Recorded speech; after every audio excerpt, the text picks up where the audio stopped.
আল্লাহ পাক অপেক্ষা করে বসে আছেন আপনার জন্য। আপনি কোথায় যাচ্ছেন? ফাইনা তাযহাবুন, আল্লাহ পাক বলেছেন ফাইনা তাযহাবুন, কোথায় যাচ্ছ তোমরা? কোথায় যাচ্ছেন? টাকার পিছনে, বাড়ি গাড়ি, স্ট্যাটাস, স্ত্রী সন্তান, ভোগ বিলাসের পিছনে? আল্লাহ অপেক্ষা করছেন আপনার জন্য। আসেন সিজদা করেন, ওয়াসজুদ ওয়াকতারিব, সিজদা করেন, নিকটবর্তী হন। আল্লাহ আপনার জন্য অপেক্ষা করছেন। যাবেন না আল্লাহর কাছে? আল্লাহ পাক সবাইকে আল্লাহর কাছে ফিরে আসার তৌফিক দান করুন। এটাই হোক আমাদের কাছে আসার গল্প, এটাই হোক আমাদের কিসের গল্প? কাছে আসার গল্প। আমাদের জেনার গল্প দরকার নাই। ওদের কাছে জেনা হচ্ছে কাছে আসার গল্প, যার ব্যাপারে আল্লাহ বলেছেন লা তাকরাবু জিনা, ওর ধারের কাছেও যেও না, আর তারা ওইটাকে বলবে কাছে আসার গল্প। ইন্না লিল্লাহি ওয়া ইন্না ইলাইহি রাজিউন। আল্লাহ পাক আমাদের যুবক যুবতীদেরকে হেদায়েত দান করুন। জানেন, যারা বিবাহিত ব্যক্তি হওয়ার পরেও পরকীয়া করেছেন, বিবাহ করার পরেও পরকীয়ার ভাবে লিপ্ত ছিলেন বা এখনো আছেন, জেনে হোক না জেনে হোক করেছেন, অথবা এটা জেনে করেছেন যেটা একটা খারাপ কাজ, তারপরেও করেছেন, রাসূলুল্লাহ সাল্লাল্লাহু আলাইহি ওয়াসাল্লামের হাদিস এবং আল্লাহ পাকের কালাম অনুযায়ী তাদের শাস্তি হচ্ছে কোমর পর্যন্ত মাটিতে পুঁতে ফেলে পাথর নিক্ষেপ করে রজন করে হত্যা। পিতা মাতাদেরকে পরিবারে অনুশাসন বজায় রাখার তৌফিক দান করুন। আমাদের এই কাজগুলোর প্রতিফল কিন্তু আমাদেরকে ভোগ করতে হবে। আমাদের মেয়েদের, আমাদের ছেলেদের, তাদেরকে আমরা কিভাবে বড় করছি এটার হিসেব কিন্তু আমাদেরকে চুকিয়ে দিতেই হবে। আর আমি তো ওইসব মেয়েদের ব্যাপারে কথা বলা ছেড়ে দিয়েছি যারা স্বেচ্ছায় নিজের ইজ্জত নিয়ে দুলি দেন। তাদেরকে আমি আমার বোন পরিচয় দিতে লজ্জাবোধ করি। সমাজ থেকে গায়রত, ব্যক্তিত্ব, পর্দা, শালীনতা, হিজাব এগুলো উঠিয়ে দেওয়া হয়। আর যারা ওই পথে চলে গেছেন তাদের উদ্দেশ্যে একটা কথা বলবো, সেটা হচ্ছে যে এটা একটা মোহ, একটা ভ্রম। বাস্তবতা হচ্ছে যে আপনাকে প্রতিশ্রুতি দিচ্ছে সে আপনাকে অনেক ভালোবাসে, আদতে সে আপনাকে ভালোবাসে না। আদতে সে আপনার অবস্থানকে ভালোবাসে। আপনি আজ হোক আর কাল হোক এটা বুঝতে পারবেন যে সে আপনাকে ভালোবাসে না, আপনার অবস্থানকে ভালোবাসে। আপনার অবস্থান যদি ভালো থাকে সে আপনাকে ভালোবাসবে, অবস্থান ভালো না থাকলে ভালোবাসবে না। একইভাবে আপনি একটা মেয়ের কাছে যে ভোগবিলাস চাচ্ছেন, একটা ছেলে একটা গায়েরে মারা মেয়ের সাথে ফ্রি মিক্সিং করলে তার একই উদ্দেশ্য থাকে, সেই মেয়েটাকে ভোগ করা। সুযোগ পেলেই সে মেয়েটাকে ভোগ করে ফেলবে। একইভাবে এই মেয়েও দেখবেন আপনার যতটুকু সামর্থ্য আছে, অর্থবিত্ত যা যা আছে, এটাকে সে ইউজ করার চেষ্টা করছে তার সাথে। বাস্তবিক অর্থে দুজন দুজনকে ভালোবাসে না মোটেই, দুজন দুজনের স্বার্থকে ভালোবাসে। ভালোবাসা আল্লাহর পক্ষ থেকে আসে। তখন আসবে যখন আপনি হালালের উপর থাকবেন, যখন আপনি বিয়ে করবেন হালাল ভাবে। অচেনা একটা মেয়ের প্রতি দেখবেন আল্লাহ পাক এমন ডিভাইন একটা লাভ দিয়ে দিবেন, ওয়াজআলা বাইনাকুম মাওয়াজ্জাতা ওয়া রাহমা। আল্লাহ পাক তার পক্ষ থেকে উভয়ের মাঝখানে হৃদ্যতা, ভালোবাসা, মহব্বত দান করবেন। বলুন সুবহানাল্লাহ। আমি অনেক জায়গায় ঘুরলাম, অনেক কিছু দেখলাম, শুনলাম, বুঝলাম। শেষে গিয়ে বুঝলাম যে মানুষ শুধু স্বার্থের জন্যই মানুষের কাছে না, ডিভাইন আল্লাহর পক্ষ থেকে আসবে, ঐশ্বরিক। আর বাকিটা হচ্ছে ঐশাচিক, শয়তানি, প্রবৃত্তির দাসত্ব, ভোগবাদী। এগুলো খেয়াল রাখবেন। এতে করে যা হবে, আপনি একবার আপনার ইজ্জত হারায় ফেললে কখনো ফিরে পাবেন না। অদ্ভুত বিষয়, মানে এই বিষয়গুলোকে আমরা কিছু মনেই করি না এখন। কেন আপনি একটা ছেলের সাথে হারাম সম্পর্কে জড়াবেন? কেন প্রেম করতে যাবেন? কেন আপনি তার সাথে বাইকে করে ঘুরতে যাবেন? কেন আপনি আপনার বন্ধুদের সাথে ফিনিক্স থেকে ঘুরতে চলে গেলেন?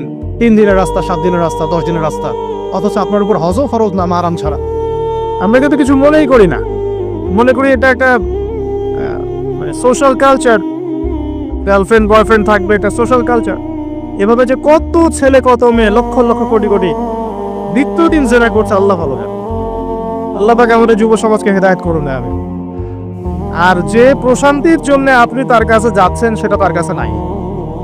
প্রশান্তি আছে কোরআনের কাছে, প্রশান্তি আছে নবীর সুন্নায়, প্রশান্তি আছে আল্লাহর জন্য সেজদায়। তার আল্লাহর জন্য আল্লাহকে স্মরণ করে আপনি কাঁদবেন, প্রশান্তি পাবেন।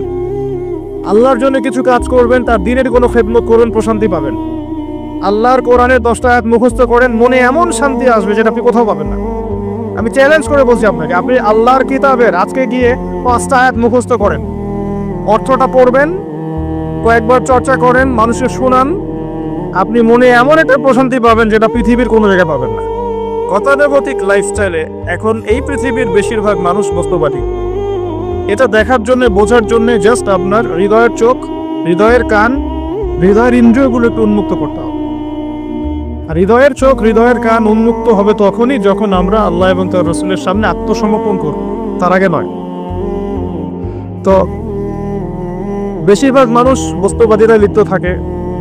আবার দেখি কিছু মানুষের সারাদিন ফিকির একটাই, পলিটিক্স, পলিটিক্যাল অ্যাফেয়ার্স, পলিটিক্স, কিভাবে পলিটিক্স করব, কিভাবে অপোজিশনকে ডমিনেট করা যায়, কি করলে তার ক্ষতি করা যাবে, কি করলে তাকে ওভারটেক করে আমি সামনে যেতে পারবো। কিছু মানুষের চিন্তা ইকোনমিক সেকশনে, আল মাল, কিভাবে মাল অর্জন করা যাবে। আমার 2তলা বাড়ি আছে, কিভাবে 4তলা হবে। 2টা বিজনেস আছে, কিভাবে 10টা হবে, 5টা হবে। আমার 100% জমি আছে, কিভাবে 200% হবে। আল মাল। এই শ্রেণীর মানুষকে নবী সাল্লাল্লাহু আলাইহি ওয়াসাল্লাম আব্দুদ দিনার বলেছেন, দিনারের দাস। আব্দুল্লাহ নয়, আল্লাহর দাস নয়, দিনারের দাস।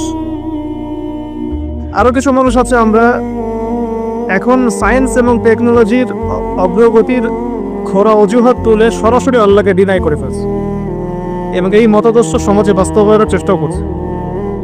এডুকেশন সেক্টরে হোক, সংস্কৃতির নামে হোক, সামাজিক অ্যাসোসিয়েশনের নামে হোক, মুক্ত চিন্তার নামে হোক, আমরা ডে বাই ডে যুব সমাজের একটা বড় অংশকে এথিস্ট বানাচ্ছি।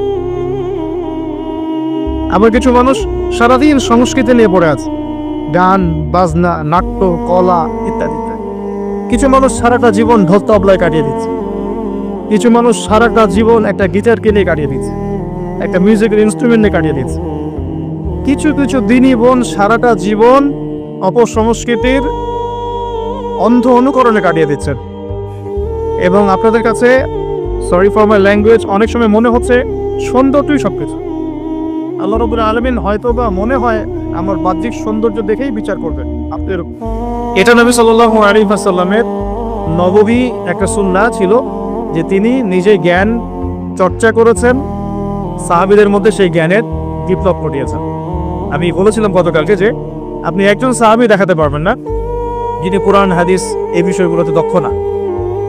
আমরা ভাগ করি যে এখানে রাইসুল মুফাসসিরিন আছেন, মুহাদ্দিস, সাহাবী আছে, অনেকভাবে ভাগ করি, কিন্তু বেসিক ফান্ডামেন্টাল ইসলামিক নলেজ কম এমন কোনো সাহাবী আপনি দেখাতে পারবেন না। মাশাআল্লাহ সকলেই দ্বীনি ইলম অর্জনের দিকে সর্বোচ্চ গুরুত্ব দিয়েছেন। আমি আবু সুফিয়ান রাদিয়াল্লাহু আনহুর এক্সাম্পল দিয়েছিলাম। শেষ বয়সে বসে তিনি কান্নাকাটি করতেন আর বলতেন, হাযা কালামু রাব্বি, এটা আমার রবের কালাম। যাই হোক, এটা হলো নেতৃত্বের একটা অন্যতম গুণাবলী। আল্লাহ পাক যাকে নেতৃত্ব দিবেন বা ভবিষ্যতে মুসলিম উম্মাত কর্ণধার বানাবেন, তাদের উচিত হবে জ্ঞানের প্রসার ঘটানো, জ্ঞানের একদম বিপ্লব ঘটানো। আমি আবার বলছি, এই জ্ঞান মানে শুধু একমুখী জ্ঞান নয়, বরং বহুমুখী জ্ঞানটাকে সমন্বয় করা। আল্লাহ পাক তৌফিক দান করুন, আমিন। 3 নম্বরে বলেছিলাম গতকালকে, 3 নম্বর পয়েন্টে, যে নবী সাল্লাল্লাহু আলাইহি ওয়াসাল্লাম শুধুমাত্র এই জ্ঞানের দাওয়াত দিয়েই বা বিপ্লব ঘটিয়েই নিজের নেতৃত্বের হক পূরণ করেন নাই, বরং তিনি সবার আগে তার উপর আমল করে দেখিয়েছেন। তাই আমাদের প্রত্যেক স্তরের নেতৃবৃন্দের যেটা করা উচিত, আমাদের আপনাদের সবার, যে আমরা যেটা জানি, যেটা বলছি, যেটা প্রচার করছি, এর উপর সবার আগে আমাদেরকে আমল করে দেখানো। আমি অনেকগুলো এক্সাম্পল দিয়েছিলাম। আল্লাহ নবী সাল্লাল্লাহু আলাইহি ওয়াসাল্লাম ব্যক্তি জীবন থেকে শুরু করে একদম তাসবিহ, তাহলিল, তিলাওয়াত, তাহাজ্জুদ, সালাত, দাওয়াত, অনাড়ম্বর জীবনযাপন, প্রফেটিক লাইফস্টাইল, তারপরে জিহাদ, প্রত্যেকটা জায়গায় তিনি সামন থেকে নেতৃত্ব দিয়েছেন। এমন নয় যে তিনি বলেছেন তোমরা করো আমি আছো, এমন না। মানে তিনি নিজে করে দেখিয়েছেন, নিজে অনাড়ম্বর জীবনযাপন করেছেন, নিজে অল্প খেয়েছেন, অল্প ঘুমিয়েছেন, রাতের বেলা লম্বা সময় তাহাজ্জুদ পড়েছেন, আবার ফজর পড়েছেন, আবার তিলাওয়াত, আবার দার্স, আবার দিনের প্রসার, মাঝখানে রিজিকের জন্য কিছু কাজ করেছেন। এমনকি খন্দকের যুদ্ধের কথা বলেছিলাম, তিনি নিজে পখিরা করেছেন। হুনাইনের যুদ্ধে তিনি সামন থেকে তরোয়াল উঁচিয়ে সবাইকে ডাক দিয়েছেন। উহুদের যুদ্ধে তিনি সামন থেকে নেতৃত্ব দিয়েছেন। বদরের যুদ্ধে তিনি সামন থেকে নেতৃত্ব দিয়েছেন। তো প্রত্যেকটা জায়গায় তিনি প্রথমে করে দেখিয়েছেন তার মানে নেতৃত্বের গুণাবলী অর্জন করতে হলে সিরাত থেকে আমরা শুধু জানি প্রচার করবো এমনটা নয়, বরং নিজে আগে আমল করে দেখাবো, দৃষ্টান্ত স্থাপন করবো। আল্লাহ পাক তৌফিক দান করুন। এটাই আমাদের বর্তমান পুরো বিশ্বের যারা মুসলিম জাহানের নেতৃত্ব দিচ্ছেন তাদের মৌলিক সমস্যা। অনেক কিছু বলছেন কিন্তু করে দেখাচ্ছেন না, নিজেকে করে দেখাতে হবে। আল্লাহ পাক তৌফিক দান করুন।